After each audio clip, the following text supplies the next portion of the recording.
couple of weeks for the results and everything? Well, when we test, the test we use is the OraQuick and the Clearview test. Both tests, the OraQuick, you get your results back in 20 minutes. Clearview, you get your results back in 15 minutes. Oh, okay. When we do events like this, we usually tell people, depending on the crowd, you get the results will be ready in 15 to 20 minutes. But depending on the crowd, you actually get your results maybe 30, 45 minutes. Right, But in other words, you'll get your results that same day. And see, I only mention it like that because that might be a myth. They say, Right. well, you won't know. Yeah, that's another myth. I'm gonna get my results mixed up with somebody else's. No, we are trained. We are trained by the state, and the staff I have and the staff that will be there has years of experience in HIV testing, and we have experience in mass HIV testing. Like, for instance, we test during Essence Fest in the convention center. Okay. So you can get 200 to 300 people a day getting tested. So we know how to arrange stuff. We know how not to get people's results mixed up. We know how to give you your results. We know how to have that little conversation with you if you have any questions about HIV. We will talk about risk reduction planning, meaning if, we tell you this behavior may put you at risk, this is how HIV is transmitted, and we allow you to ask, we'll ask you, do you have any questions, any confusions, and things like that, and truly discuss what confidentiality means like that. Because that's what, well, more or less was going to be one of my next questions as far as, will you be participating with Essence? Oh, yes. This year will be our 4th or 5th year participating in Essence, and this will be our 3rd year testing at Essence. The testing efforts is in collaboration with the Greater Than AIDS Project, which is part of the Black AIDS Institute. Our 1st year of Essence, we did a booth in the community area section, and since then we've always had a booth. Now we've added the collaboration with Greater Than. Some staff will be helping with testing, and the rest will be monitoring our booth. So at Essence, we usually give out tons of condoms, tons of information, and it is a blast because it's empowering for us to sit there and have that conversation with groups of people that want that knowledge about, the correct information about HIV and AIDS, whether they're from New Orleans or as far as New York, and some people come out of the country to come to Essence. Right. Now, I believe there's a convention that's going to be in the city of New Orleans concerning that. Could you tell us about that? What is it? National? The USCA? Yeah. The United States Conference on AIDS, which is one of the biggest AIDS conferences in the U.S., will be in New Orleans. New Orleans will host it in September, September the 8th to the 11th, and we are part of the host committee that's planning the project. Usually thousands of individuals come in for the conference, and this year I'm part of the volunteer committee, so we are trying to get 300 volunteers. Usually the volunteers will help this event. Now, I noticed they have your contact information, and that's one important thing. So if you want to volunteer for the USCA or even volunteer with us, our HIV program, you can call me. You can call us or reach me via email with the contact information that's on the screen.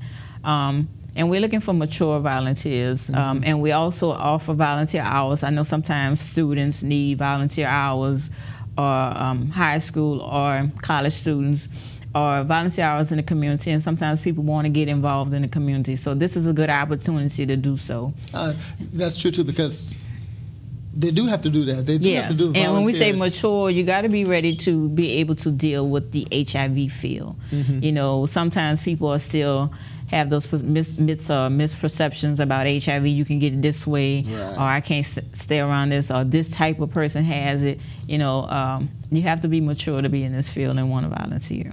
I think we as a society, I would say, has come a long way, because we have. They used to say, you catch it by sneezing, mosquitoes, swimming pools, sweat and tears, and that's the education component of it. Because we do face, like, when families learn that their loved one is HIV positive, they're ready to put them out. They do the separate dishes, they do the separate sheets, they sprinkle or clean the toilet seats every 5 minutes or something like that, and that's not the case. And that's the same thing we want to, relate to the faith-based community. Once you have that education and that knowledge about how the disease, is contracted and is not, you'll see it's more than talking about sex, condoms, and sexuality. It's about giving information to save lives.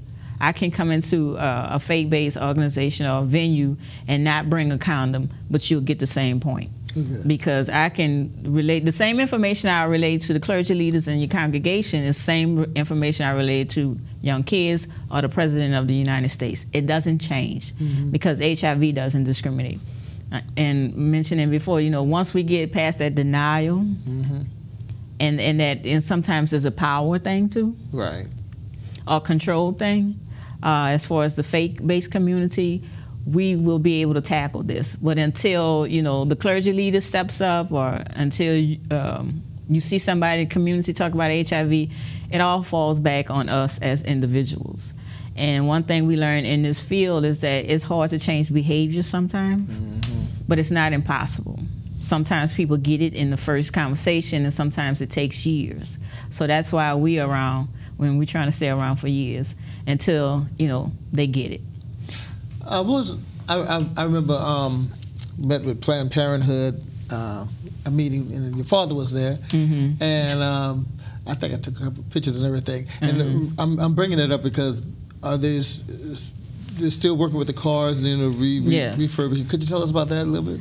What we did, we had an event, and we're probably we're working on some fundraisers and some more community events. We had an event we called the HIV Awareness Extravaganza, and what we did, it was a 3-component event. We had a Ride for Life. You know, people are typically doing runs and walks.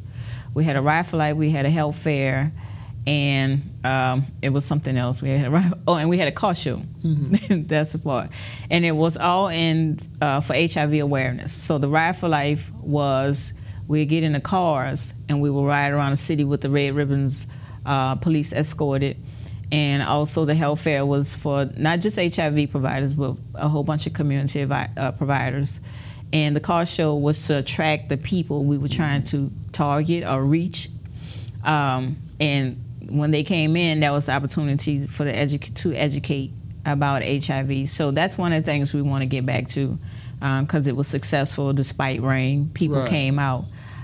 So it's sort of us being creative, because you got to be creative in this field to teach people, to draw people, and to get them to get the point. Because there are so many ways you can say protect yourself, practice abstinence, get the information. If you're infected, get into treatment. So, you know, 15 years, 16 years in the business, you have to be creative and get, you know, that's why we use billboards too. Now, listen. I was just, you read my mind. You read my mind, because my next question was going to say, I recall seeing the billboards that you had up and everything. Now, another way that you're getting the word out, do you have a Facebook page? Yes, we have 2 Facebook pages. One actually has the logo on it. It's called the Faith in Action Network. That's our Facebook page. That's one of them. And then we have the other one, which we followed up from one of our billboards, the HIV Prevention Mobsters, which caused the most controversy because of how it was set up and the names and things like that. But we love controversy. So was it HIV what now? Prevention Mobsters. Okay. Yeah, so we have 2 of them. Yeah, I remember the HIV that. Prevention Mobsters and the Faith in Action Network. So with our Facebook pages, we put the latest information about HIV. We put stats. We do quizzes. People inbox us questions. So it's a free for all in terms of HIV education and awareness, as well as trying to get people into the treatment and services that are positive. You know, I love it, the fact that social media can play a part in it. Yes. You know? Now, I'm saying this in not so much defense, but for some of the churches that are afraid of the social media to say, oh no, don't be on Facebook and everything. Oh. You know, I tell people it's like this. Especially when it comes to technology, I tell them smartphones and everything like that. It could either be a tool or a toy. Yes. You know, people can use it as a tool to really get the education and get the knowledge. I mean, my wife, she asked me, she said, where is this? I look it up on my smartphone. Just here you go right there. You know, exactly. Or for some, it could be a toy and everything. I would say scripturally, because I mentioned this a couple of weeks ago with Pastor Williams, that the scripture says that there'll come a time when they'll beat their swords and the plowshares. And then again, on another section, they say they'll beat their plowshares and the swords. So the way that we have to look at it is that what you have in your hand could either be a tool, right, or it could be a weapon. And we use our Facebook pages as tools. Bottom line, both pages have at least 1,500 likes. Good. And we're looking to increase it. We want to get at least 5,000 for each page. And it's not so much as a popularity contest, right, but the purpose of the page is why we want to get the most likes. We want to get 1 million, to be honest, but you know, one step at a time, because we see that when we post about information, we get more likes and more people aware about HIV and what's going on. And ultimately, we want to get people to be responsible and take and play a part in the fight as well. Instead of saying the government doesn't do this, the church doesn't do this, these folks don't do this. Ultimately, like, you know, with a few exceptions I mentioned, we are ultimately responsible, you know, as much as possible to make sure we prevent this disease, or if we are positive, to get into treatment and care. Because from what I understand, it is a disease that you can live with. Yeah, you can live with it, but you don't want to. Right. You know, and I'm saying that not to be funny, because I can, you know, a lot of HIV positive people will say they would trade it in a heartbeat.